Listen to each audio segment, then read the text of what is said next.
Hello, good morning students. Back to nursing education classes. So in the last class we have seen about assessment of skills. In that we have seen about practical examination and about oral examination through Viva. So another skill that need to be assessed is a tool that is used to assess the skill is by checklist. So now let us see in detail about what checklist is and its details. Checklist is a prepared list of statements relating to behavior traits, performance in some area or practical work or a product of some performance list of an artwork. So there are certain trait or behavior or a performance which are expected from the students by the examiner. So that is being listed and that is being cross-checked with the help of a checklist. So coming to the definition of checklist, checklist is a simple instrument consisting of prepared list of expected items of performance or attributes which are checked by a evaluator for their presence or absence. So that is what usually we are doing in checklist. That is whether it is done or not done, whether it is present or not present. So that's how without missing any of the procedure step, every point is being mentioned in the list and we will be evaluating whether the student is being done it or not, or present or absent. That way you can see a format of a checklist by an observer. This is a format of how a procedure of suturing is being done. So you can see here the statement says about wearing of the gloves and doing the steps that is cutting of the suture, proper instrumentation, proper suturing. So that's how for focusing the microscope or lens is being kept if the cut is too minor and the suturing is being done, and that step is optional, and you can see done or not done, so or present or absent. In that way we are putting the checklist format and putting the ticks and whether the student have done all the steps or not. So what are the characteristics of a checklist? So first one is observe one respondent at one time. So always to get a good observation and to get a good accurate result, one respond at one time is possible, and the examiner will be observing only one student at a time, and only one option will be there for a ticking mark. So observe one respondent at one time. Clearly specify the characteristics of behavior to be observed. So whichever is expected by the examiner, all the points has to be written and specified in the list, and that has to be properly observed by the observer or the examiner. Use only carefully prepared checklist to avoid more complex traits. So prior itself the checklist has to be prepared and it has to be cross-checked by the observer or examiner to avoid complex traits. Observer should be trained. So it is not that just ideally without any awareness coming and just putting some ticks and going back. So it's not be such a way. The examiner or the observer must be trained in how to do the checklist and what are things she has to observe about certain procedure, whether in the checklist any major steps are being missed out or not. So sufficient knowledge must be there for the examiner or the observer who is doing this checklist. Use checklist only when you are interested in calculating a particular characteristic. So there are, as I told, there are different tools to do the practical evaluation. So a checklist is one option. If they are interested, they can use this, or they can opt for any other options of tools for evaluation.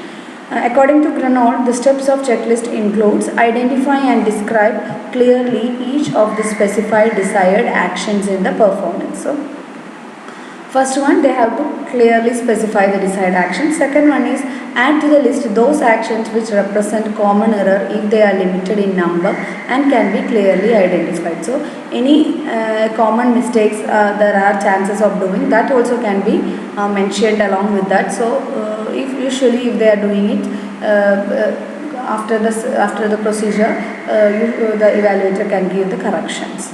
Arrange the desired actions and likely errors in appropriate order in which they are expected to occur. So always see that the steps of procedure has to be in a series of order without crossing over the steps, or wherever there is a chances of errors can happen, that points also can also be mentioned. So correctly it can be evaluated.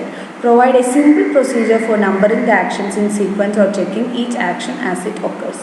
So always see that you have to prepare the checklist in a very simple and easy manner without making it too complex. So these are the steps you have to keep in mind while preparing the checklist. Coming to the advantages and disadvantages. Advantage is that it is easy to evaluate, easy to score, and better content validity. It is an objective type of evaluation or format or a tool. Disadvantage is that it takes a lot of time. Observer must be trained. Individual checklist needed for each candidate. It takes a lot of this time, in the sense the procedure, if it is a long procedure, till from the step preliminary assessment till the completion of the procedure, of including the aftercare, recording, documentation, all the aspects. So till the completion, from the starting point till last, the examiner has to evaluate it. Sometimes it will be tiring, so it may take a lot of time to complete it from one student to another student. Observer must be trained, so he must be trained itself to know. He must be aware, or she must be aware. The observer must be aware of the procedure. They just without any idea or not aware about the subject, they must not observe the student's procedure. So always he must be trained individual or specialist in the specific area, and individual checklist is needed for each candidate. So only very few disadvantages. So anyway, commonly we say that a checklist is one of a good tool or a method for checking the procedure, or in practical examination we are most commonly using this method of tool to evaluating the students' performance, and seems to be a very good option or a tool. So that's all about checklist. Coming to the major tool or a major technique of practical examination, that is OSCE. And presently, compared to previous era, now in this scenario, now we are more aware about this OSCEs, because present situation as pandemic is running all around, we are not able to take you to practical examinations, and for the coming year we will be having only the OSCE as a practical examination. So you must be heard about it, you must be having some knowledge about this.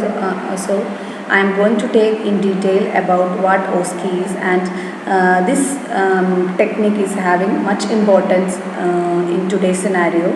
So understand it very well, and practically you will be using this OSCE situation or practical examination in this year, and we can expect a question about OSCE in your theory paper also.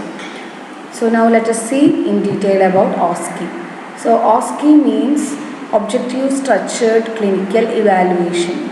OSCE can be highly successful instrument to assess the competence in medicine. So it is a very high successful instrument.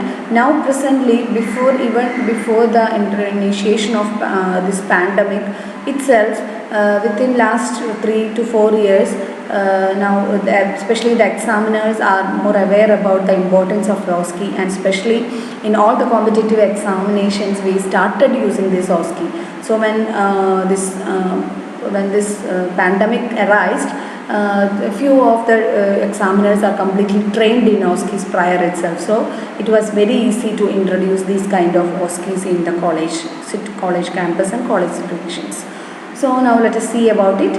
Traditional clinical examinations appears to have validity, but reliability of the same is expected as students are tested on different cases and judged by different examiners. So usually, previously we were using the clinical examination setup. We are taking the students directly to the patients and asking them to do the examination. So presently, there are some issues are coming up in various aspects, so we have shifting or transferring this option to this OSCE options.